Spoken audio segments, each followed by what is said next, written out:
So for activity number 2 entitled Fix and Move Them and then Fill Me Up, we will do the following. So consider the given polynomial functions and fill in the table below.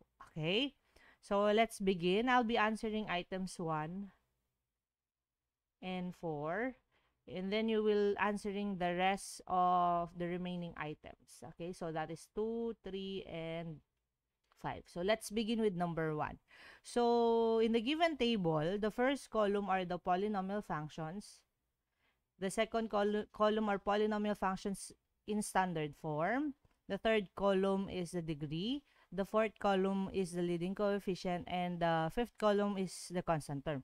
So for each polynomial function, you have to write down the standard form, the degree, the leading coefficient, and the constant term. So let's begin with number 1. Say if we have the function f of x is equal to 2 minus 11x plus 2x squared, what will be the standard form of this polynomial function? Remember that if it is in standard form, the order must be decreasing. Okay? Decreasing in terms of exponent or power. Okay? So let's begin. From this function, let's rewrite it into its standard form, beginning with the highest exponent term, in which that is 2x squared. So, mauna yung 2x squared. Followed by the first degree term, which is negative 11x. Negative 11x. And followed by the constant, which is positive 2. So, this is now the standard form of the given polynomial function. So, isusulat mo lang siya dito. So, that is f of x is equal to 2x squared minus 11x plus 2. Okay, that's it. Now, for the degree, remember that degree will be determined using the highest, using the term that contains the highest exponent. Okay? So, in this one, say, in this given polynomial functions, we have 3 terms, which is 2x squared, negative 11x, and positive 2. Which among them contains the highest degree exponent? That is 2x squared, correct? And then, we have the degree 2. So, the given polynomial function is of degree 2. Next.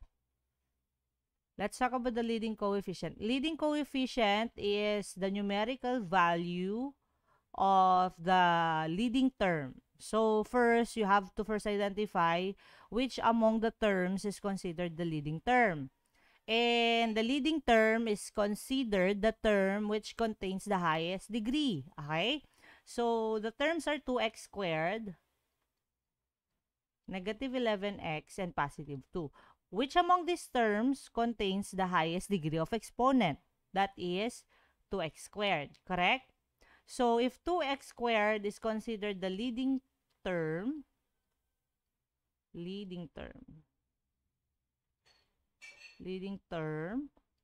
what is now the numerical value of the leading term?